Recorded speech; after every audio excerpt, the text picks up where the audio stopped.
L'Argentine lance un meme coin, Tether veut lancer son propre implant neuronal, FTX va commencer ses remboursements aujourd'hui, on décrypte tout ça maintenant dans la Minute Crypto.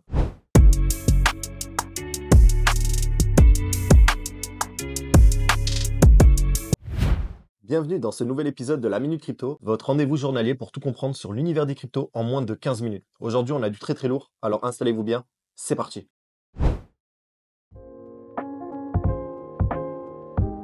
Et bonjour à tous, on se retrouve pour cette 53e vidéo et on peut voir que sur Crypto Bubble, on a ravalé toute la hausse qu'on avait pris ces derniers jours. Du coup, je fais pas énormément de vidéos parce qu'il n'y a pas grand chose à dire des fois au niveau des news et tout ça. Là, ces derniers temps, il n'y avait pas grand chose comme le marché est un peu calme.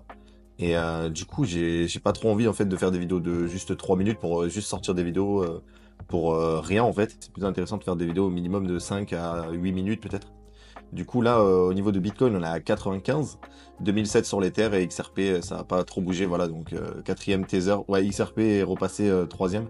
Du côté de CoinMarketCap, le marché est à 3160 milliards de capitalisation. Le Crypto Fear and Greed est à 38. Et là, au niveau des ETF, ben, ça s'est pas mis à jour, donc on est encore à 0$. La Bitcoin dominance est à 60,2, donc on est toujours au-dessus des 60%. Et pour Ether, on est à 10,3. Donc voilà, on va passer aux actualités. Des indices on-chain établissent un lien entre le token Libra, soutenu par le président argentin, et les créateurs du meme coin Melania. Donc en fait, voilà, en Argentine, il y a eu un token qui a été créé, et c'est un meme coin, et qui s'est capitalisé à 4 milliards très rapidement, et qui a totalement chuté, qui a été dump par les créateurs du coup. Une enquête conjointe menée par BubbleMap et l'analyste on-chain Coffee Break a mis en lumière des connexions suggérant qu'une même entité aurait orchestré le lancement des tokens Libra et aussi Melania. L'investigation aurait révélé qu'un réseau de wallets interconnecté entre ces projets, donc ça renforce l'hypothèse d'une opération coordonnée. Je l'ai partagé comme j'ai partagé des centaines d'autres choses. Mon tweet est arrivé seulement 3 minutes après la création du token parce que je suis passionné par ces sujets et je l'ai découvert. Donc en fait ça vient carrément de Javier Milei, c'est le président d'Argentine. Et en ce moment, il est en train de se manger une petite sauce, en fait. Il y a tout le monde qui est en train d'essayer d'enquêter sur ce qu'il a fait, en fait. D'avoir promu un meme coin, enfin un shitcoin, quoi.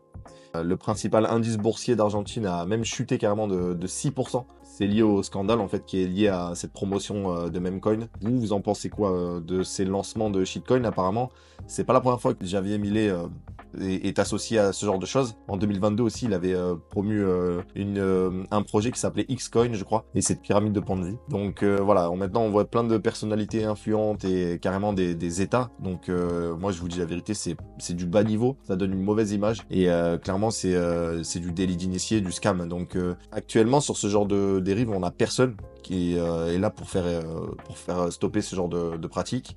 Et ça épuise carrément le marché parce que c'est une perte de temps.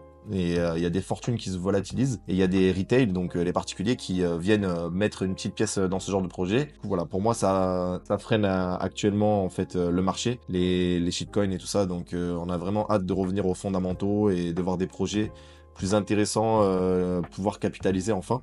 Donc dites-moi votre ressenti en commentaire, j'irai les lire et y répondre comme à mon habitude, j'aime beaucoup vos retours. Tether annonce le développement d'une puce similaire à Neuralink, elle serait appelée Brain OS. Il n'y a aucune autre info actuellement, donc on voit que Tether, ça devient tentaculaire, hein, il commence à se mettre de partout. Et moi, waouh, je suis choqué. Ça commence vraiment à prendre de l'ampleur. 12 États américains détiennent un total de 330 millions de dollars en micro-stratégie via des fonds de pension, des trésoreries au premier trimestre. Donc on le rappelle, micro-stratégie. Maintenant, ça s'appelle stratégie. Et ils détiennent quasiment uniquement que du Bitcoin. Donc ces 12 États ont clairement investi dans du Bitcoin et via des fonds de pension, donc c'est fou. D'après le géant de l'investissement Bernstein, le gouvernement américain devrait vendre une partie de ses réserves d'or pour acheter du Bitcoin. Je pense pas qu'ils iraient dire quelque chose comme ça.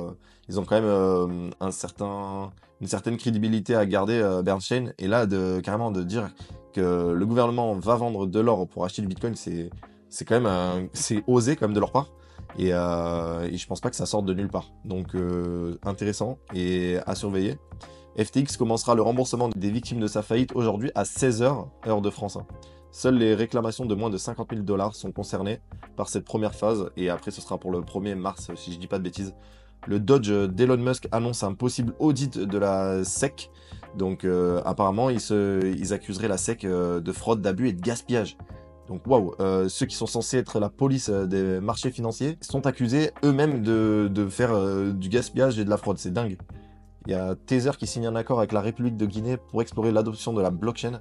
Donc en fait, c'est un accord qui vise à partager les meilleures pratiques avec la nation d'Afrique de l'Ouest en se concentrant sur l'éducation, l'innovation et les pratiques technologiques durables. Donc c'est pas la première fois qu'on voit des pays comme ça s'intéresser à la blockchain en Afrique. Voilà, donc c'est intéressant. Les gens sous-estiment grandement l'ampleur de l'arrivée du Bitcoin dans le grand public cette année.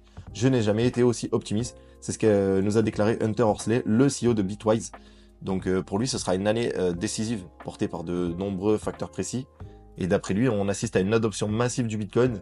Les ETF attirent toujours plus de capitaux, donc c'est vrai. Entreprises et États-nations qui en achètent, c'est vrai aussi. Les banques facilitent son accès, ça y est, on le voit de plus en plus. Et la régulation devient plus claire. Donc le tout dans un monde où son besoin devient de plus en plus ressenti, si je puis dire, ou évident peut-être. Et voilà, c'est tout pour aujourd'hui dans la Minute Crypto. Si vous avez aimé, pensez à vous abonner, activer la cloche, liker, commenter et partager.